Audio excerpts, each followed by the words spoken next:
Real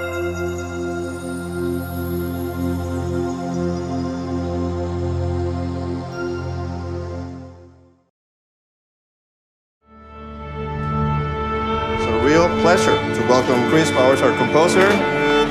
I'm very aware of the fact that I'm a Black composer. I've been wondering whether or not I'm supposed to have gotten to the point that I've gotten to.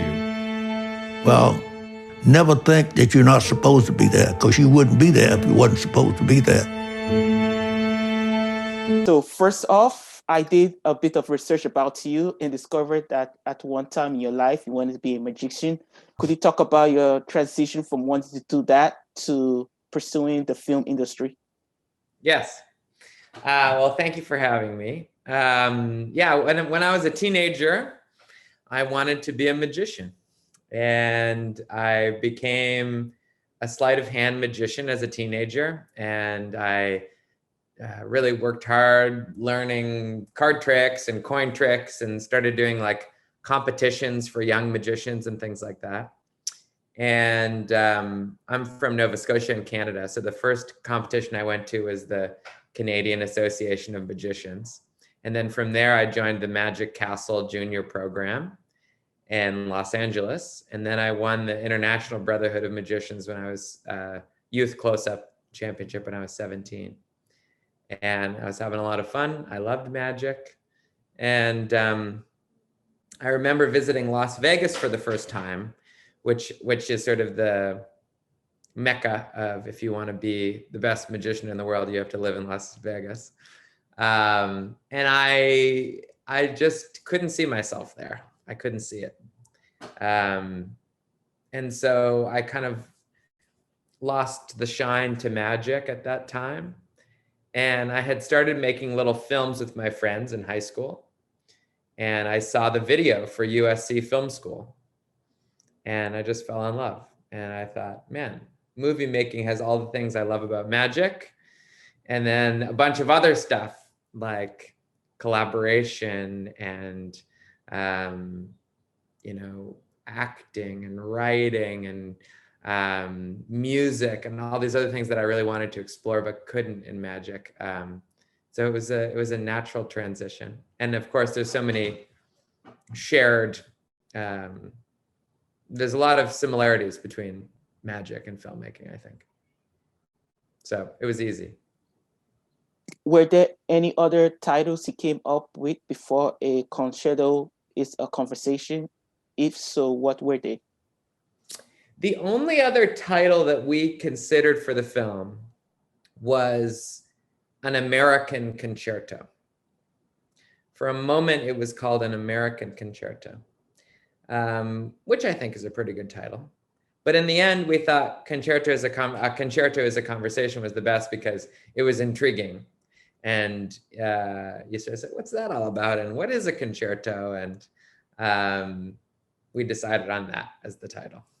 What is the genesis of the documentary short? So the genesis of the film, Chris Bowers, who's in the film with his grandfather, has been a friend of mine for a year. We've known each other for like 5 years, just as friends. We had never collaborated before. And I was working on a project with the Los Angeles Philharmonic, and they wanted to support films that were at the intersection of music and Los Angeles. And I was kind of flipping through the annual schedule, and I saw that Chris had been commissioned by the American Youth Symphony Orchestra to write an original concerto that was to premiere at the Walt Disney Concert Hall as part of an initiative that was part of the season for the LA film. And I just thought, wow, that would be a great short documentary to follow him writing this concerto, because it was several months out. So I called him and I said, hey, Chris, I got an idea. Can I make a behind the scenes film, a making of film, I guess, kind of you as a film composer writing this classical concerto. It'll take a couple afternoons kind of thing. And he said, yeah, sure. And when I went over to his studio just to discuss it, it was before cameras or anything, just to talk to him with my producer, Jeremy, he was dressed in a suit, and it was a weekday morning, and I asked him why. And why was he so dressed up? And he said, well, I just came from a dedication ceremony for my grandfather, who is 91. And they've named the whole block after him, but he has an amazing story. He came here from this tiny town in Florida and hitchhiked across the country and arrived in Los Angeles and overcame all these obstacles to own his own business and eventually the entire block where the business is. And I just listened to him rapt at this amazing story and thinking about, you know, how that connected with his story, now being a successful film composer. And we started talking about it, and Chris and I kind of locked eyes on the idea that this might be a much better and more interesting film if we included his grandfather's story in it. And that's sort of where the genesis of the idea came from. And we adopted the idea at that point that we would make a film that would be as much a dedication to Chris's concerto as it would be to Chris's grandfather. And what challenges did you face while filming this documentary? Oh, well, we came up with this idea of using the double interrotron. So, and that's this double teleprompter system that allows them to look at each other and look into the lens at the same time. That was complicated. And it was not always easy to get Mr. Bowers, the elder Mr. Bowers, to understand how this whole thing worked. I remember at the dry cleaning facility, we had the idea of, you know, the similarities between the pressing table with the pedal and the piano. So I was trying to get Chris's grandfather to sort of, you know, put his hands like a piano and press the pedal like a piano pedal. And he was like, anybody who knows how to dry clean is going to see that, you know, this is not how you do it. And they're going to think I don't know how to do this kind of thing. And so that was funny. And then, you know, shooting at the Walt Disney Concert Hall was fascinating. I mean, it's such a beautiful building that Frank Gehry designed. And there were a lot of rules and restrictions about how you could shoot there. But in the end, I think, you know, our team and cinematographer Brandon Summerhalder did a great job there.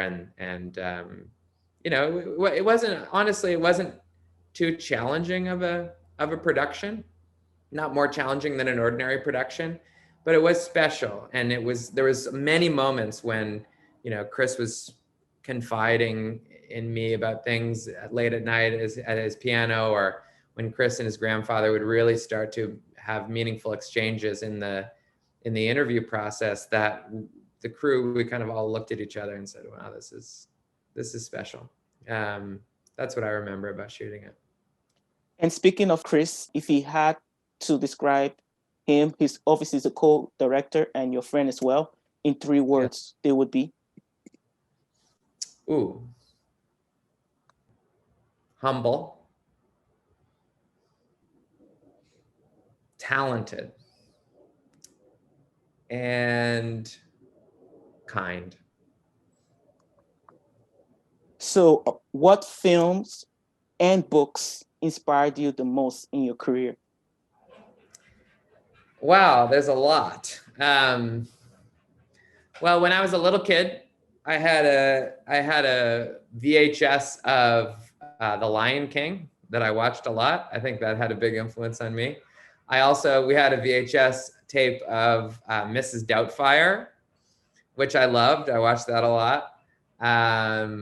I loved, when I was like 10 years old or 12 years old, I loved Ocean's 11. I thought that was a great movie. I watched that over and over again. A lot of the old musicals, Singing in the Rain, Meet Me in St. Louis, Mary Poppins. I used to watch a lot of those kind of movies. Books, you know, I think one of the reasons I was drawn to movies, I had a hard time reading books, but I loved the Harry Potter series. I loved To Kill a Mockingbird. I remember reading that in school. And then, you know, I've had the pleasure of reading a lot of books about other filmmakers that I admire, biographies and nonfiction books about the history of the movie industry that I've really enjoyed. I think a lot of Errol Morris's work has had a great impact on me. Steven Spielberg's work, John Ford's work, David Lean's films, films that I've returned to over and over again, and yeah, have made their mark in my memory. Ava DuVernay is an executive producer of this documentary short. Could you talk about your experiments working with her? Well, she is not only one of our greatest filmmakers, she's also one of our greatest change makers and entrepreneurs in Hollywood. Not someone who's simply satisfied having a career for herself as a director, but someone who is intent on making the industry better, more equitable, more inclusive for everyone, and willing to put it all on the line to open it up for this generation and future generations. That's a big deal. Very few people do that kind of thing in Hollywood. It's a very self-serving industry, and so I think she's legendary, and someone who I admire hugely. Separate and apart from the fact that she came aboard our short documentary as Chris's friend to help support the film, I mean, that sort of blows my mind. And to have gotten to work with her, she obviously has a lot of things on her plate, a lot of films, a lot of series, millions of fans, and she has been so generous and available and has so many great ideas of how to get the film out there and make sure that people watch it. I've just been amazed, astounded by her. She's a great role model, I think, for any filmmaker who also has entrepreneurial ambitions and ambitions to make the film industry a better place. And after watching this documentary short, which I truly enjoyed, I just thought that it could be a series. It could focus on like different grandfathers or even grandmothers having conversation with their grandsons and daughters about the past and linking their interaction to the present time. Have you ever thought about making this into a series? We have. And I think what you present is a very good idea, and it is very similar to what we plan on doing. So you got good instincts. That's perfect to hear. I mean, I really hope it does happen. Yeah, I think, you know, people have responded to the film in the specifics of the story, but they've also responded to the film generally, just about intergenerational conversations and the impact that someone's decision 60, 70 years ago make on our life, you know, and we all have grandparents. We may not have relationships with them, but we all have grandparents and great-grandparents. And we all struggle with the question of who are we, and what is expected of me, and what do I want to take on, and what do I not want to take on? Who am I? How much of me is made up of them or the world around me? The biggest questions in life can kind of emerge from some of these conversations about time and history and context and identity. And I just think it's a very rich vein. So Chris and I are working on some things, and hopefully we'll get a series made. Okay. And I just want to say congratulations on your Oscar nomination for your documentary short. Where were you when you discovered that the Oscars nominated your short film? I was in Halifax, Nova Scotia, my hometown, with my mom in our kitchen at our house. And yeah, I was visiting my mom, and so we were together, and my dad passed away, unfortunately, in May. So I went up to visit her, and it was a little bit of a sad time to remember what had happened. But I think that was at the same time some beautiful news, and he would have been very proud and excited about it. So I was glad I was with my mom. So my next question is, if you win the award, are you going to have a speech prepared, or are you going to wing it? I guess I probably should put some thoughts together. I haven't thought too much about it. But you know, I think that if we are lucky enough to win the award, it'll be such an honor. My instinct would be to, focus my attention on Horace Bowers. I think at the end of the day, people are responding to his story. And at 92 years old, I don't think he ever expected to be recognized in this way at this moment in his life. So if we're lucky enough to get up there, I think I would thank the people that helped me make the movie, the people that helped me make my career, who helped me get to where I was, and to thank my collaborator Chris and Horace, who's the driving force of the story.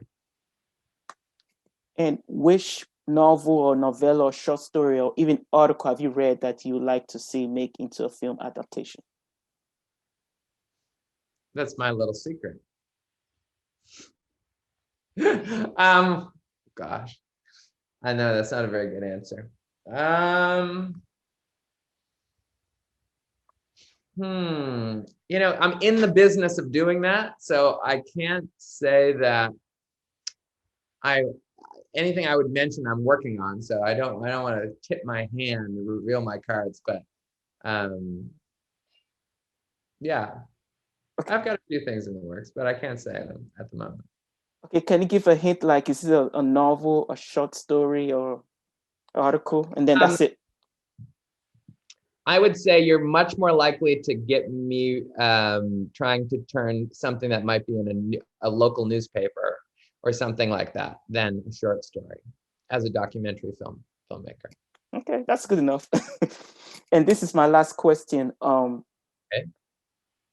What instrument would you like to play professionally if you were part of the orchestra? Piano. I am so jealous of how well Chris can play the piano. And I have a piano here and I sort of, you know, do my thing, but I took piano lessons for a few years. I can play a couple songs, but I have always loved the piano. I would love to be talented at the piano. I think I'd have a lot of hard work ahead of me in order to learn how, but if I had to pick one, I'd say the piano. Goes back to slavery. The reason why I love this film so much, it feels like I'm watching my own family, and I was blown away by it. Growing up in the South, I knew when I got of age I was going to leave there. Los Angeles, California. That's where I want to go. There's an intimacy to this exchange within the sphere of Black masculinity that is so rare to see. I think it's a balm for these times. People are constantly throwing up things to stop you in life. But you've got to know you cannot stop me. And the winner is Chris Bowers. Green Book. Can you tell me just what is concerto? You did it. He surprised you a little bit.